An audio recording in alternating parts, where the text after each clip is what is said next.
All right, everybody. I wanted to take some time to explain this job and how this job went down, and just how some jobs like this fall together as a nice, easy one-day job. Everything goes perfect. Everything goes how it should go. It's very rare in business. It doesn't happen all the time. Just nice when it happens. I shouldn't say it's rare. I mean, it does happen. Oh goodness, the percentage-wise, I just can't really even go there, and I don't even know. It depends on day. It's a day-to-day basis. But this job goes together really nicely. Really don't have anything negative to say about the job in general. I mean, it's a good job. Here in the beginning, like any job, there's a level of destruction, a level of tear out. Here it's a pretty simple process. I'm really not going to bore you too much. You got beat on it, swing on it with a 20-pound sledgehammer. This bar, like in general, it's just it's called a stud bar. It's just a metal bar. It's really all it is. Makes a man look a lot stronger than he really is. Of course, the 20-pound sledgehammer. Anything that you slam a 20-pound sledgehammer on enough times, I'm telling you right now, it's gonna break. It's gonna crack. This concrete was actually pretty thick. I don't really even remember. The step was like ridiculously thick. So it was a pretty thick, fairly thick job as far as concrete depth and stuff like that. But we get right through it. Really, it doesn't. We do this every day, so at the end of the day, it is probably easier for us than anybody else. But like I said, we work these tools every single day. We're familiar with it. We got tips, tricks, how to do it. So I think it's only took us about probably an hour, to get all this material out. Of course, I have a skid steer that you really can't see, but that's where we're loading all this material too. Yeah, I mean, look at that step. I mean, that is, I don't know. It's impressive. It is what it is. It's pretty thick. Like I said, we get through it though. I will say this, you gotta be very careful up against people's houses and things like that. You do want to move slowly on this. You can't just come in here crazy. Okay, I see a lot of people kind of coming in and moving this bar and getting to going a little too aggressive sometimes. And I'm all for being aggressive, and I'm all for pushing the envelope and then boom, boom, boom. But at the end of the day, you do got to kind of chill. Like even today, for example, the only reason I'm doing this project is because I didn't have any time, or I'm sorry, I ran out of time. It was going to rain. I don't want to pour the concrete. So we just set everything up, got it closed. I just don't want to get aggressive. It probably won't rain at all now, but that's just how it goes. But back to this little project. We do remove all the concrete. Of course, a lot of times when this situation happens and you remove, super thick concrete, you can expect that you're going to come in with stone. But I'll tell you a little tip and trick. I always come to every job with stone. Of course, this job, I just knew that it was going to probably be like this. We need more stone than usual. So I anticipated for that. At the end of the day, you got a lot of little tips and tricks you can do. I mean, honestly, I'll tell you right now, like, you could bring that chunk back, put a 20 on it, crush it down, get a little bit smaller, do your own little crushing service right there. I know a lot of guys that do that and then fluff it with a little top stone, little 411s, 304s, crushed stone, whatever it is you're comfortable with, whatever you use, whatever. So that will be sufficient for a base. As far as this railing, don't really overthink this. Put the height where it has to be in relation to where this step is going to go. So, of course, these steps line up, and they're going to meet the standards of the industry and everything like that. So, and as far as you do have to get slight pitch away, that's what I'm doing here with that little blue, essentially a level. Yeah, you got to have pitch away. I mean, you can't have this flat. I mean, I know a lot of people are like, "Oh my God," I'm sure there's somebody on the internet that was going to tear me up for this, who's just going to completely disagree with me. He's going to tell me, "Oh, you got to pour that flat." No, you don't. You do not want to pour that flat. Where the water going to go? If you pour it flat, where's water going to go? So, I mean, and it's such slight pitch. It's not even something you'd see with the eye. Like, if I told you I just poured it flat, you probably wouldn't know. But if you put a level on it, you'd be like, "Oh, there's a very slight amount of pitch on this." So that's what it needs to be. You do have to pitch away. For example, like this is kind of I don't want to say a goofy setup, but like you see those two orange lines that I have. I actually make those orange lines level. I really don't put no pitch on that line that's up against the home right by those yellow flowers. Okay, I leave that level, and I leave where those boards come together, where the boards come together to make that 90-degree angle.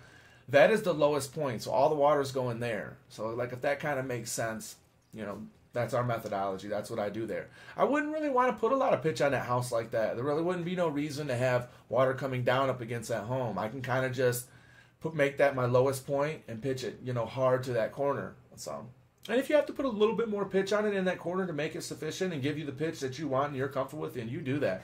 I'm not saying you don't have to. You could put slight pitch on that house, but I think it's unnecessary, and I don't really find it necessary myself. So.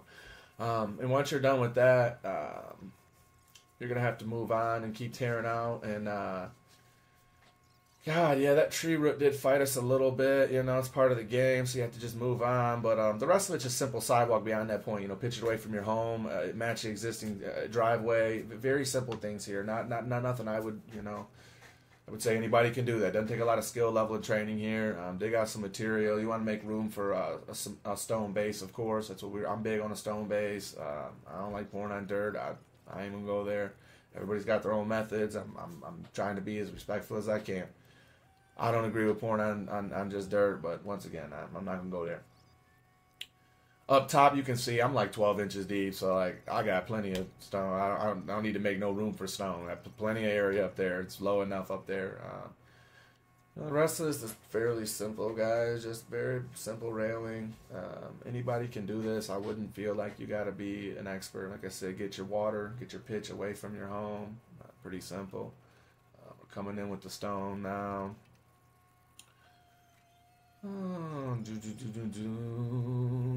Pretty simple project though, really. Like I said, but I really like these 1 day projects, and I think like people should get on these 1 day projects because, and like I said, I'm not saying my methodology is perfect. There's a lot of companies out here that could do this job in a day, so I'm not saying anything that I'm that special. But I think my methodology and the way we go about jobs, the way we do things, you know, we tear up these 1 day jobs all the time. Like, really, I ain't gonna be funny. I think we poured this around 10:30. I could really get aggressive and go pour another one. I could really do 2 of these a day. Now, gosh, you know, 10 years in business, can I be honest with y'all? Gosh, I shouldn't even say this. I'm just not that hungry. I'm just not that hungry to do 2 of them a day. I'm just not. And also, too, the economy this year really isn't there. Like, in the past, I would have done that, have done it. The economy isn't there this year. I couldn't really honestly do it if I wanted to. It'd be too hard.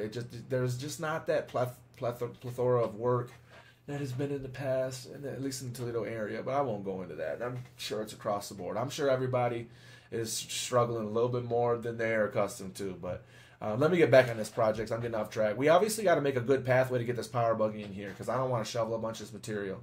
I'm willing to shovel a little bit, but like I said, that's very important for this job. Like I said, figure out your ramp, figure out how you can get this material into these places that you want. By material, I mean concrete, of course, but other than that, it's really small, very simple pour. Like, we probably got like 2 or 3, you know, dumps.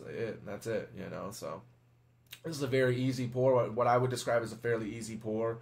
Every pour is hot, you know, every pour has got its own level of difficulty, so I'm not sitting there trying to say like it's easy, but because I handle every pour very serious. Like I said, every pour has a certain level of delicacy, something that makes it important, something that makes it different. Okay, this is a step. Okay, we're be delicate here. We're gonna be stripping faces. We're gonna be doing a bunch of stuff here.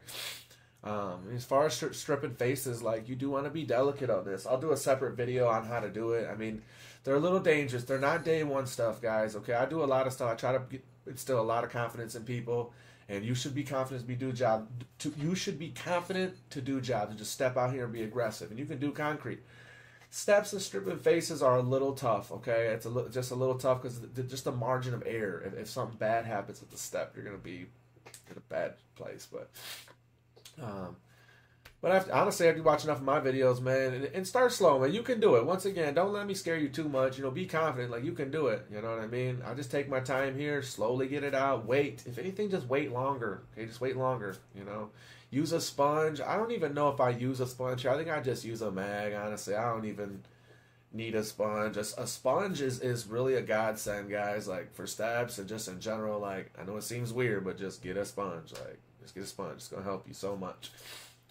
So that's about all the advice I can give real quick. Very quickly too, guys, I've lived on saw cuts, you know what I mean? I just don't put a lot of tool joints in, and I will put tool joints on request, but I just don't do it a lot. I find that the tool joints don't perform as well.